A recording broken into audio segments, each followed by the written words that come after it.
Mesdames et messieurs, bonsoir et bienvenue à cette première édition de l'émission L'Index pour l'année 2016.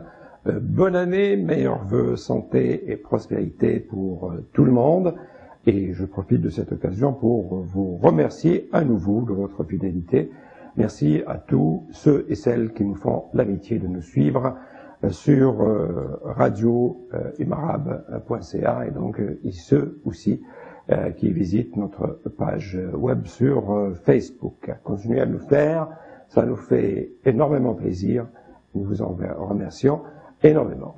Aujourd'hui, un invité de taille et nous allons parler d'un organisme qui est au centre de cette communauté depuis plusieurs années, un centre qui a traversé, bien sûr, des années et des années de tumulte ici au niveau, par exemple, de la communauté, qui a progressé, qui s'est développé, qui a pris énormément de place, beaucoup d'ampleur, et un organisme qui a été un acteur dans presque tout ce qui regarde la communauté ici depuis plus d'une dizaine d'années et même beaucoup plus.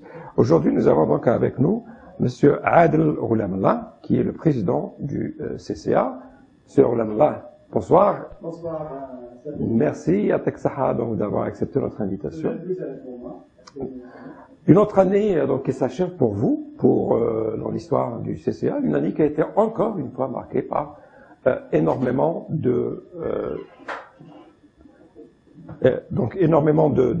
d'activités, énormément de défis encore à relever, et ce que vous avez fait avec énormément de brio. Et je dois souligner ici, le seul fait qu'on doit noter, c'est que, un peu pour commencer l'émission sur les chapeaux de roue, vous êtes absent au niveau des médias. C'est comme si vous faisiez tout ça à huis clos. Comment on peut expliquer ça? Merci Salim pour la question. Je vais commencer par les activités. C'est vrai, cette année, il y a eu l'élection du nouveau conseil d'administration, disons depuis décembre 2014. Donc, on a commencé à travailler depuis janvier 2015. Donc, c'est toute une nouvelle équipe qui est au niveau du conseil d'administration. C'était jusqu'à maintenant une très bonne expérience, de nouveaux membres, des jeunes, tout ça qui ont intégré l'équipe. C'était parmi les objectifs du CCA. Effectivement, on a eu beaucoup d'activités assez diversifiées. On a essayé de toucher aux jeunes, aux moins jeunes, au niveau des formations, des excursions, des conférences. Effectivement, un des points pour répondre à ta question, par rapport à la couverture des médias, c'est vrai que ça reste un certain point qui reste assez mystérieux, disons, du moins pour moi. C'est que par rapport aux activités, le CCA il fait beaucoup d'activités. C'est sûr on remercie certains journalistes qui viennent couvrir certaines activités, mais ça reste qu'il y a beaucoup d'activités du CCA au niveau des journaux, des médias qui, à mon avis, n'est pas assez couvert. C'est une question qui est à poser, mais peut-être plus aux journalistes qui couvrent l'activité au niveau de la communauté. Très bien. La différence, là, la victoire, ça se compte sur quelques voix, là. Donc, une dizaine de voix. Voilà. Chaque voix est importante. C'est vrai, maintenant, on n'est pas en période d'élection, mais il faudrait s'impliquer. Il faudrait s'impliquer au niveau des partis politiques. On a le choix, faire une carte, ça coûte, je pense, $10 pour faire partie d'un parti politique. Bien sûr, il faudrait avoir les affinités. C'est pas juste de s'impliquer politiquement, il faudrait avoir affinité par rapport au programme des partis. Donc une application politique au niveau aussi, on peut être impliqué au niveau municipal, provincial, fédéral, à tous les niveaux.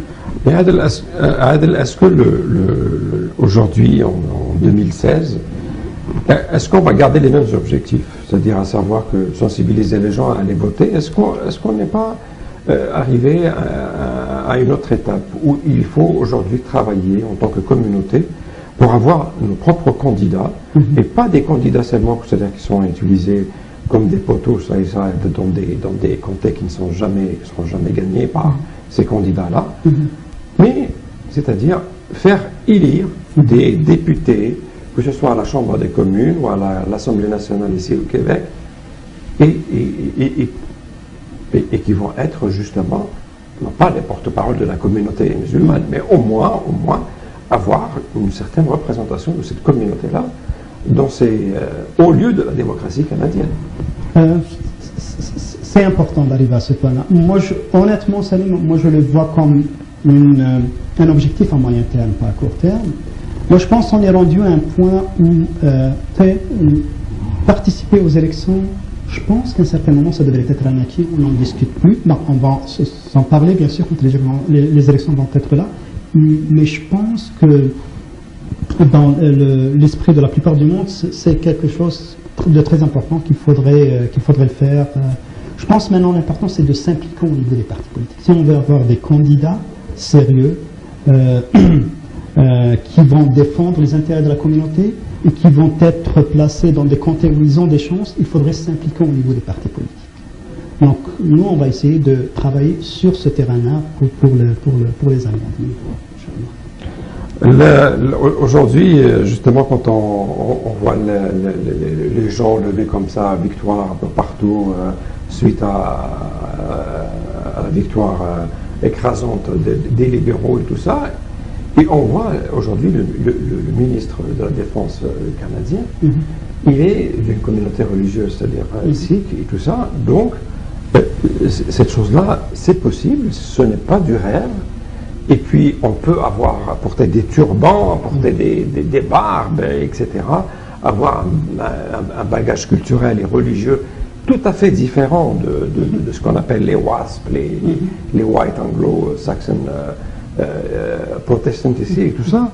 Et voilà que, pour nous, on est en train tout le temps, les musulmans, de regarder à la télévision ces élections-là, et de croire que c'est quelque chose. C'est comme si nous-mêmes on s'excluait de la joute politique, alors qu'il faudrait peut-être un jour, surtout au niveau avec les jeunes, s'impliquer au niveau des partis, mais s'impliquer pas seulement quand il y a élection, c'est-à-dire c'est à l'année longue. C'est un travail, vous touchez au point essentiel, c'est un travail à longue haleine. C'est ça, il faudrait qu'on comprenne, je pense qu'on l'a compris, mais qu'on mette en accent cette pensée-là, cette façon de voir les choses. Rien ne se réalise du jour au lendemain. C'est la même chose, je vais faire juste une analogie avec quelqu'un qui vient ici, donc il va laisser tout son bagage, toute son expérience, il va commencer à zéro. Donc ça va lui prendre quelques années avant de retrouver peut-être la situation qu'il avait en Algérie, peut-être meilleure, mais c'est peut-être encore plus long au niveau du politique. Donc c'est un travail à longue haleine.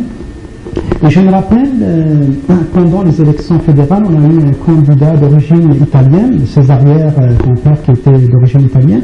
Il nous a parlé longuement de l'expérience de la communauté italienne et de son expérience à lui, l'importance du bénévolat, de s'impliquer au niveau des partis politiques et tout ça. Et ça donne un résultat, mais c'est à long terme. Donc c'est à long terme. Il faudrait y croire, mais il faudrait travailler sur le terrain. Il ne faudrait pas aussi que ça reste au niveau de discussion et ça s'arrête là. Il faudrait que les gens soient prêts à faire des sacrifices, à commencer par les choses par leur nom. Merci Adel. Donc on me dit que le VTR, on a eu des problèmes techniques, mais là c'est réglé. Donc on va retourner au VTR, on va le voir. VTR donc qui va nous faire un résumé, vraiment un court résumé des 1001 activités et 1001 réalisations du CCA. Et c'est un VTR aussi qui met un peu en vedette les bénévoles du CCA. On regarde ça ici, donc à l'émission à l'Index, et on vous revient tout de suite après. Adel Orlamna, qui est le président du Centre culturel algérien ici à Montréal, on vient de voir ce VTR qui nous montre un peu ce que font les bénévoles du CCA, une goutte dans un océan d'activités qui dure depuis 16 ans maintenant. Et on revient maintenant à Adel pour parler justement des vraies choses, parce que cette pérennité, 16 ans, un organisme qui fonctionne strictement en se basant sur les bénévoles, mais aussi le problème des locaux. Il faut payer les locaux, il faut payer le téléphone, l'électricité, le chauffage. Dieu seul sait combien ça coûte ici au Canada, à Montréal, avoir un local comme vous l'avez vous. Beaucoup de gens se posent des questions. Des questions légitimes. C'est ça. Votre argent il vient d'où? Une question légitime. Il y a, bien sûr. L'argent, il y en a. L'argent ne tombe pas du ciel, bien sûr. C'est juste pour donner une idée à nos chers téléspectateurs. Environ les charges du CCA, bien sûr, ça change d'un mois à un autre, mais je vais vous dire, c'est à peu près entre 2200 et 2500 de charges par mois. Maintenant, la question qui se pose, comment le CCA, on n'a pas de subvention, le CCA n'a pas de subvention, ni du gouvernement québécois, ni canadien, ni algérien. On est une association indépendante, à but non lucratif. On aurait bien aimé avoir des subventions, mais on ne les a pas. Donc le CCA, pour pouvoir payer ses charges, c'est à travers les dons des membres. Donc les membres, en tant que membres, on participe, donc on fait des dons au niveau du CCA pour couvrir les charges. Les membres du CA, les autres membres.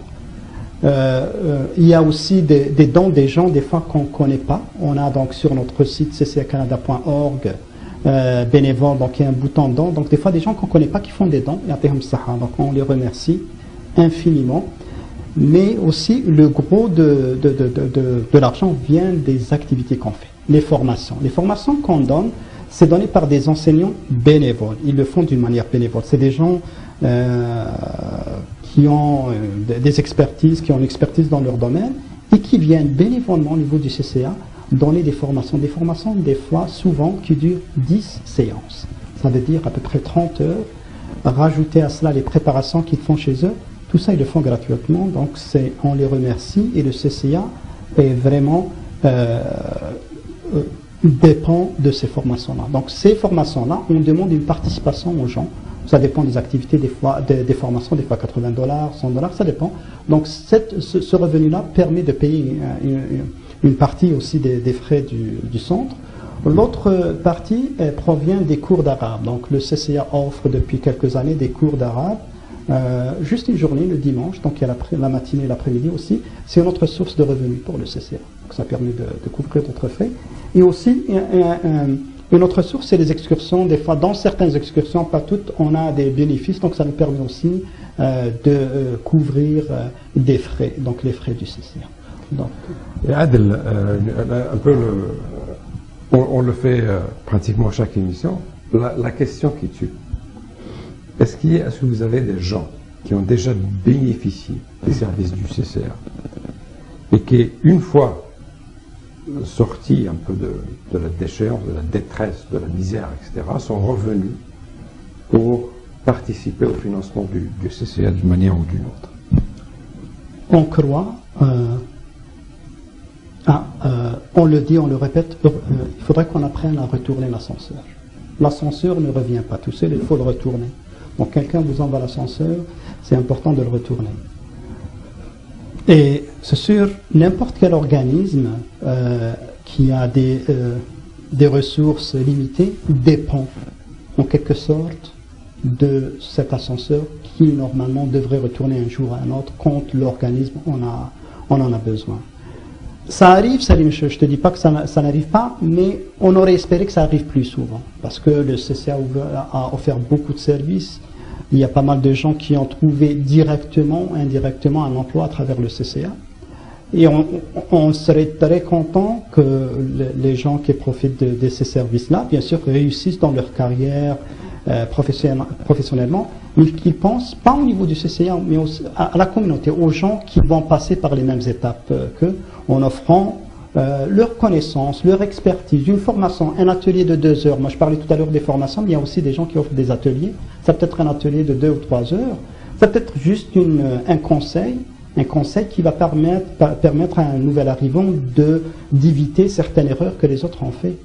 Donc, c'est très important ce travail de groupe. On y croit au niveau du CCA que la réussite de n'importe quelle communauté passe par un travail de groupe. C'est pas une ou deux personnes qui vont changer les choses, mais c'est un travail de groupe, c'est un travail d'association, pas une association, mais toutes les associations sur le terrain qui peuvent faire le changement à moyen terme et à long terme. Un peu pour faire le parallèle avec le joueur du Real Madrid, Benzema, qui est devenu un grand professionnel, qui fait beaucoup d'argent, etc., mais qui a gardé quand même des liens avec sa banlieue et sa vie des anciens. Et donc, c'est une tendance aussi qu'on remarque parfois au niveau de la communauté, c'est que les gens dès le moment où ils réussissent, on dirait qu'ils se détachent un peu. C'est comme un peu le deuxième étage d'une fusée qui est larguée. Et donc, il largue le deuxième étage et il continue. Il ne retourne plus en arrière, il ne regarde plus en bas, etc. Et cette manière aussi de voir les choses, à mon avis, est un peu ingrate. Vraiment, j'ai échangé avec plusieurs personnes, c'est-à-dire pour essayer de les sensibiliser d'une certaine façon à s'impliquer. Puis les gens, c'est compréhensible. Les gens, ils vont dire, j'ai pas le temps parce que j'ai des enfants, j'ai un travail, ma femme, je suis impliqué dans telle et telle affaire, j'ai pas le temps. Mais en même temps, je leur dis, moi, je connais des gens qui sont certainement beaucoup plus impliqués que moi, pas dans un organisme, mais plusieurs organismes, mais ils trouvent le temps de s'impliquer, de continuer à s'impliquer au niveau de bénévolat, au niveau communautaire, pas nécessairement, quand je parle de bénévolat, pas nécessairement au niveau communautaire, algérien, maghrébin, ça peut être n'importe où, ça peut être au niveau des différents organismes québécois, canadiens, c'est-à-dire l'implication peut être à différents niveaux. Mais c'est-à-dire, moi je pense, ce que je réponds à ces gens-là, c'est que c'est vrai, il y a des fois exceptionnelles, on passe par des transitions dans la vie, c'est difficile de s'impliquer dans d'autres activités communautaires ou bénévoles, mais en général, on peut trouver toujours du temps. C'est une question, à mon avis, de volonté, de vouloir, et l'autre chose, c'est une gestion de temps. Donc c'est une priorité. Je veux dire, ok, j'ai pas le temps, mais je vais pas regarder la télé aujourd'hui, je vais donner peut-être 2 heures ou 3 heures de mon temps à tel ou tel organisme, par exemple. Donc c'est une question de priorité à mon avis. Bien sûr, il y a toujours des cas où on est pris dans certaines situations, on ne peut pas s'en sortir, ça c'est clair, mais je parle en général, je pense qu'il y a moyen de dégager toujours 2-3 heures par semaine. Ouais. Très bien. Adel, un peu pour conclure, le CCA, ça fait 16 ans, comme on le disait depuis tout à l'heure. Il est un peu dans un créneau d'activité, il est dans le communautaire, etc. Est-ce que pour l'avenir, est-ce que le CCA compte rester dans le même créneau? Est-ce que vous avez l'intention d'aller un peu, d'explorer d'autres endroits, d'autres perspectives, de s'appliquer à d'autres niveaux, que ce soit au niveau politique ou même social? Justement, quelles sont les perspectives pour le social? Les perspectives dépendent de personnes. Donc c'est ça. Les perspectives dépendent des circonstances. Les perspectives dépendent du contexte. Des fois, même si on a des perspectives, on a des objectifs, mais étant donné qu'il y a des choses qui se passent, on est obligé de mettre ces perspectives-là, ces objectifs-là à côté pour se concentrer sur les choses qui sont sur le terrain. Par exemple, on a parlé tout à l'heure des élections, la charte, les conséquences négatives qui ont eu sur la société. On ne peut pas rester, même si on a des objectifs, on est obligé de mettre ces objectifs-là à côté pour se concentrer sur ces choses-là. Donc des fois, on est poussé par la force des choses de prendre certaines orientations. Mais ça, c'est le travail de pompier, ça on n'en parle pas. Il y a un incendie quelque part, on envoie bien sûr le camion de pompier pour éteindre, etc. Mais là, je parle de vous en tant que dirigeant du CCA. Comment vous voyez justement l'avenir? Est-ce que le CCA est condamné à faire ce qu'il fait aujourd'hui pendant un peu ad vitam aeternam? Ou bien est-ce qu'on commence à se poser des questions, à se dire peut-être ce serait bien d'explorer cette avenue, de faire autre chose que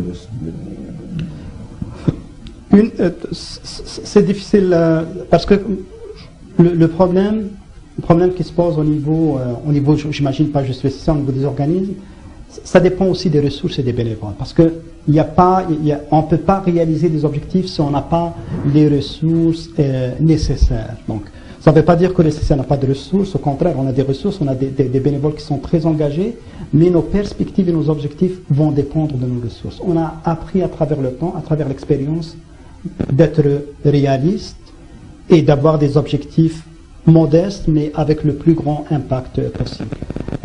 Un des objectifs pour cette année, pour le CCA, c'est d'avoir plus d'implication avec les jeunes. Les jeunes, il y a de plus en plus de problèmes au niveau des jeunes. Il y a beaucoup de parents qui se rapprochent du CCA par rapport aux problèmes des adolescents. Quand je parle des jeunes, c'est plus les adolescents. Différents types de problèmes. Donc ça, c'est parmi les choses qui vont avoir un grand impact sur l'avenir de la communauté, je pense. Et ces questions sur la radicalisation et tout ça. Exactement. Et justement sur ce point précis. le président du CCA, qu'est-ce que vous pensez de la place des mosquées aujourd'hui ici dans la vie de la communauté? Est-ce que vous trouvez que les mosquées prennent beaucoup de place? Parce que c'est l'image qui est véhiculée par rapport à la communauté. On a l'impression que les musulmans ils passent leur temps à... Les mosquées, certainement, ils ont leur place dans la communauté. Mais, c'est-à-dire leur place, c'est que des fois, au niveau des médias, on a l'impression que les mosquées jouent un rôle primordial dans la communauté, ce qui n'est pas vrai. Parce qu'en général, les gens qui sont pratiquants, qui vont aller à la mosquée, ils vont aller prier. Donc c'est ça. Mais après, la vie de tous les jours, ça se passe pas au niveau des mosquées. C'est sûr que moi personnellement, je crois que d'autres organismes doivent jouer un rôle dans l'implication de la communauté au niveau de la société. Oui, il y a certains organismes qui disent que le concurrent le plus sérieux pour nous, c'est la mosquée. On a beau faire des activités, tenir un certain discours. Le vendredi, l'imam arrive et il a juste à décréter telle ou telle chose illicite ou illicite, c'est fini pour nous. Donc ça dépend. Par exemple, au niveau de la communauté, c'est sûr, il y a des gens qui sont plus, qui sont peut-être plus impactés par le discours qui est au niveau des mosquées, certainement oui. Il y en a qui le sont moins, il y en a qui ne vont même pas. Donc moi je pense que notre communauté, elle est beaucoup plus diversifiée qu'on le pense. Donc ça c'est clair, ça c'est le premier point. La deuxième des choses qui est importante pour revenir au niveau des organismes et au niveau des mosquées, moi je pense que j'ai beaucoup parlé au niveau de communautaire et tout ça, mais ce que j'entends aussi par le communautaire, c'est au niveau de son quartier. Donc le communautaire ici, dans le terme anglophone, c'est pas juste communauté maghrébine ou algérienne. C'est la community. Ouais. Donc les gens qui vivent, donc il faudrait qu'on s'implique au niveau de notre communauté, au niveau des associations, au niveau de nos quartiers, au niveau des écoles, au niveau des associations sportives. Moi j'en vois plein, je prends des fois mon enfant pour jouer au soccer, je viens plein d'entraîneurs maghrébins, algériens, marocains, tunisiens, c'est bien. Moi je pense que c'est très important que les gens s'impliquent, pas nécessairement au niveau comme je disais, au niveau des associations maghrébines, mais partout il faudrait qu'on s'imprègne, qu'on joue notre rôle avoir un impact justement sur la vie sociale. Oui, exactement. Il ne faudrait pas que notre rôle soit un rôle spectateur et puis quand il y a un problème, là on va réagir. Il faudrait faire partie de cette société-là. On ne veut plus être dans le contour de la société, mais on veut faire partie de cette société-là. Adel Olamla, merci beaucoup de cette visite et on vous souhaite bien sûr énormément de succès pour cette année 2016. Je sais qu'elle va être chargée encore pour vous, encore une fois. Et je vous laisse donc le dernier mot avec surtout les bénévoles et les jeunes qui voudraient se joindre à vous. Allez-y. Merci beaucoup Salim. Donc encore une fois, je souhaite une année 2016 pleine de succès et surtout de santé. La santé, on l'oublie souvent, mais elle est importante dans notre vie. Moi, je lance un appel aux gens qui sont en train, parce que c'est le début de l'année, donc on est en train de prendre des décisions pour l'année à venir, des résolutions, qu'est-ce qu'on va faire. C'est bien de prendre bien sûr c'est important d'avoir des résolutions sur le plan personnel, professionnel. Moi je vous dis, ça serait aussi bien de rajouter à ces résolutions-là une résolution en termes d'implication sociale. Ça serait bien de programmer, disons, pour les 3 premiers mois ou les 6 premiers mois ou l'année à venir, vous allez vous fixer comme résolution de s'impliquer au niveau de certains organismes. Comme je vous ai dit, vous avez l'embarras du choix de s'impliquer, de connaître mieux la société, le fonctionnement de la société au niveau culturel, selon les affinités de chacun, au niveau politique, on parlait tout à l'heure au niveau des partis politiques, au niveau aussi des associations comme le CCA. Donc, ça, je pense que ça serait bien parce que c'est le travail, c'est l'accumulation du travail de plusieurs personnes qui va faire la différence. Si chacun va donner 2 heures de son temps, si on est 1000, 10 000 à s'impliquer, ça veut dire 10 000 ou 20 000 heures par semaine. Donc calculons ça par année, l'impact va être énorme. Donc c'est mon souhait le plus profond pour notre communauté, pour l'année à venir. Merci beaucoup Adel donc sur ces mots, sur cet appel un peu à une conscience sociale et surtout à s'impliquer socialement, être efficace dans sa communauté. Et là, comme il l'a si bien souligné, la communauté, c'est pas seulement dans sa connotation, dans sa signification ethnique ou culturelle, mais the community at large, c'est-à-dire la société dans laquelle nous vivons.